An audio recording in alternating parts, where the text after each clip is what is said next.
আমরা কি বেঁচে আছি? আমরা কি বেঁচে আছি? আমরা বেঁচে থাকা অবস্থায় আওয়ামী লীগ একটা বারের জন্য যদি উকি নেয় তাহলে তাদের পিঠে চামড়া তুলে ফেলবো। আওয়ামী লীগ তোমরা গর্তে আছো, গর্তে থাকো। যদি কোন রকম ফুস করার চেষ্টা করো তাহলে কিন্তু বাংলার জুলাই যোদ্ধা তোমাদেরকে নিস্তার হতে দেবে না। আমরা জুলাই যোদ্ধা, আমরা 25,000-এর বেশি আমরা জুলাই যোদ্ধা। মনে করো হুঁশিয়ারি, যদি কোন রকম এখানে সন্ত্রাসীবাদী কার্যকলাপ হয় আমরা জুলাই যোদ্ধারা তার নিশ্চুপ করে চুপ থাকতে পারবো না।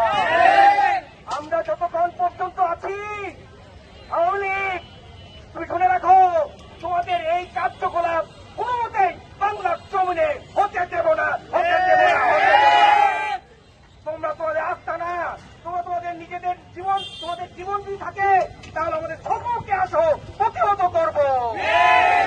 জুলাই যোদ্ধারা বেঁচে থাকাকালীন সময়ে কোন রকম অনৈতিক কেউ করতে পারবে না ইনশাআল্লাহ। আমরা সকল অরাজনৈতিক সকল প্ল্যাটফর্মের সাথে এক হয়ে কাছে কাঁধ মিলিয়ে কাজ করতে চাই। প্রিয় বন্ধুগণ, আমরা এখানে যারা আছি আমরা কোনদিন চাঁদাবাজের সাথে আপোষ করবো না, কোন দুর্নীতির সাথে আপোষ করবো না, কোন খুনির সাথে আপোষ করবো না।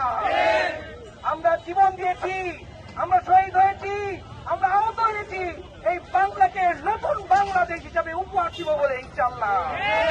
আছি তো সবাই? আছি তো সবার জন্যই, আছি তো সবাই, আছি তো সবাই। আমরা কিছু যোদ্ধা ইনশাআল্লাহ।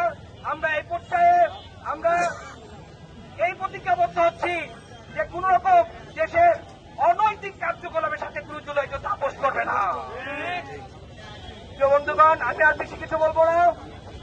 আমাদের আরো শুভাকাঙ্ক্ষী আছেন, বয়োজ্যেষ্ঠ আছেন, তাদের কিছু কথা আমরা শুনবো ইনশাআল্লাহ।